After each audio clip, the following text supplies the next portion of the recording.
Muito bem, estamos aqui para falar um pouco sobre pesquisa em comunicação e hoje eu tenho algumas dicas sobre pesquisa qualitativa no campo eleitoral. Estamos em tempos de muitas pesquisas publicadas. Muita gente pergunta sobre isso também, mas eu hoje vou me dedicar à questão da pesquisa qualitativa, para quem quer planejar uma boa pesquisa qualitativa. Tem as questões metodológicas, formação de grupos, se for grupos de discussão, formação de perfis para entrevistas em profundidade, se o método for entrevista em profundidade. Então você tem outros elementos que estão aí e, por incrível que pareça, muita gente tem até mais domínio dessa questão do que da estruturação da pesquisa, do seu roteiro, de como o que abordar numa pesquisa qualitativa. Quer dizer, a estratégia de um planejamento em pesquisa qualitativa no campo eleitoral. Muito curioso na área, muita gente fazendo, muita gente boa fazendo, muita gente preparada nisso, gente que nasceu para fazer esse negócio, muita gente que estudou, se preparou, e muita gente que faz de conta, que faz e que se apresenta de forma muito convincente, mas que não utiliza os elementos de sustentação de um projeto qualitativo, que são pilares da ciência, pilares da ciência da comunicação, das ciências sociais, da metodologia de pesquisa. Bom, para os curiosos, tem muito espaço, portanto, eles são muito contratados. E há também muita frustração. Mas até muitos curiosos acertam também. Não estou aqui demonizando ninguém. Meu nome é Fábio Gomes, estou dedicado a essa questão de pesquisa há 25 anos, em duas frentes, tanto para política, pelo Instituto Informa, quanto para diagnósticos mercadológicos para o Renoma, pelo Renoma. Então, primeiro, pesquisa qualitativa, eu preciso dela. Nós vivemos uma cultura muito interessante no Brasil de que as soluções estão na manga da turma da comunicação, que eu respeito muito, muita gente séria, mas tem muita gente que aplica um modelo único. Eu sempre lembro do D2, aquele cantor que fala sobre a busca da batida perfeita. Todo mundo tem uma batida perfeita por aí, o mestre da comunicação, o papa do marketing político, o marqueteiro, os marqueteiros estão aí para dar com pau. E no meio dessa turma tem gente séria e tem aqueles vendedores de saco de fumaça. Quer dizer, o cara já tem a solução. O que importa para ele é vender uma ideia criativa. Não importa para ele saber a reação do eleitor. Então, pesquisa qualitativa é para orientar gente séria de comunicação. Não é quem está querendo empurrar um produto pré-fabricado, independente de qual realidade, independente de qual cena política, qual cargo, cultura, comportamento, demanda, não importa nada disso. Ele já tem a fórmula. E essa gente tem convencido muito. O que a gente tem aqui como experiência é dizer o seguinte: se o sujeito que se apresenta como especialista em comunicação não cita um processo de pesquisa para entender o eleitor, sai fora dele. É mais um aí, um oba-oba, e que tem enganado muita gente. E eu fico assim perplexo, porque na política a turma dá beliscão e azulejo, mas na comunicação eles entram nos golpes. Pesquisa é coisa séria, comunicação é coisa séria. Comunicação sem pesquisa são processos duvidosos. Bom, o planejamento potente para uma pesquisa qualitativa não é apenas sobre você. Essa questão envolve mais coisas. Envolve outros comportamentos. As pessoas não ficam pensando em eleição o tempo todo. Os seus eleitores não ficam pensando em você o tempo todo. As pessoas que vão depositar o seu voto lá na urna não pensam em você o tempo todo. Tem outras questões que envolvem uma decisão eleitoral. E aí vamos começar por uma questão que envolve a idealização das pessoas. É menos sobre você e mais sobre a idealização. As pessoas, os eleitores, idealizam uma candidatura que desejam encontrar. O que uma pesquisa qualitativa tem a dizer?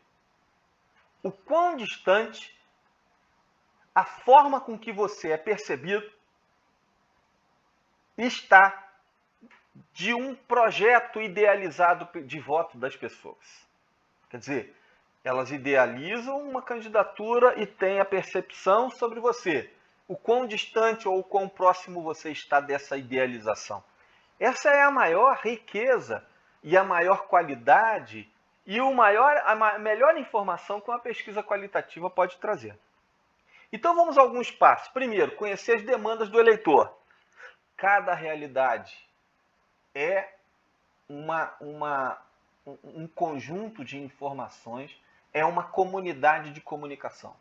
Um bairro é uma comunidade de comunicação. Por que é uma comunidade de comunicação? Porque essas pessoas interagem, trocando ideias sobre demandas, trocando ideias sobre soluções, trocando ideias sobre ideário de candidatura, trocando ideias sobre a percepção acerca de uma candidatura. Então, conhecer o eleitorado, as suas demandas, as suas expectativas, o seu mundo da vida, é fundamental para avaliar como uma candidatura é percebida. Segundo, como é que eles idealizam o cargo? Você é candidato aqui a governador, senador, deputado federal, estadual, essa eleição agora de 22 é sobre esses cargos. Como é que as pessoas idealizam esses cargos? Quais são os atributos requeridos por elas? Como é que elas identificam que um candidato é ideal? E às vezes as pessoas têm algumas limitações para uma avaliação mais técnica, mas elas usam elementos que não são tão técnicos para poder chegar aos técnicos, né? Então eles querem alguém que cuide da educação. Pode ser que eles avaliam que essa pessoa que vai cuidar da educação, pessoa que é atenta à necessidade das pessoas, tem sensibilidade social, é uma pessoa simpática, etc. Quer dizer, eles buscam atributos, por vezes, não técnicos, porque as pessoas alcançam aqueles atributos para projetar os técnicos, para imaginar os técnicos. Então, você tem ali a idealização, dependendo da formação das pessoas, do grau de escolaridade, elas têm as suas facilidades e as suas dificuldades para idealizar. Mas está ali os atributos que estão ligados a essa idealização. Depois sondar sobre a percepção sobre você. Vem depois. Tem gente que fala assim, não, vamos só sondar como é que a gente está. Estou bem ou estou mal? Bem ou mal em relação ao quê? É em relação ao idealizado. Porque se não idealizar, se a gente não sondar o idealizado, a gente não tem muito o que falar. Bom, depois disso, vai também a questão de sondar os concorrentes, porque você também não é a única bolacha no pacote, tá certo?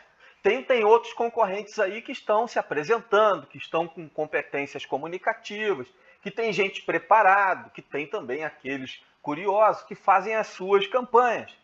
E eles estão apresentando esses nomes, e muitos dos quais com pesquisa, e com pesquisas muito bem feitas, e apresentando esses caras, atendendo uma demanda de informação das pessoas, porque elas estão ali esperando por informações a respeito das candidaturas para poder tomar uma decisão. Então, no final das contas, você tendo uma boa interpretação dos resultados, porque também não adianta fazer pesquisa e não saber interpretar, a visão da candidatura, que tem gente que despreza a experiência do candidato. Não, deixa que eu vou resolver tudo. Não, senhor, o candidato sabe muito sobre essa história, mas ele precisa de alguém para auxiliá-lo a organizar essas informações. Então, chega aí o cara da comunicação, tênis da moda, camisa, né? Vestimento descolado, eu sou o Papa, esquece tudo que vocês já fizeram, esses assessores eu não quero nem ouvir, o candidato não sabe de nada. Que história é essa? O sujeito está na política há 20 anos, falando com gente o tempo todo. Isso é um reservatório de informação extraordinário. E a pesquisa e o cara da comunicação tem que saber organizar essas informações. Então, juntar a informação da pesquisa com a visão da candidatura, você vai ter os insumos potentes para a criação. Aí entra a turma da comunicação, criando em cima daquilo que foi pesquisado, usando como parceiro o pensamento dos eleitores. Bom, gente, até breve. Voltarei para falar sobre outros dados de pesquisa. Espero que essa contribuição tenha sido útil para vocês.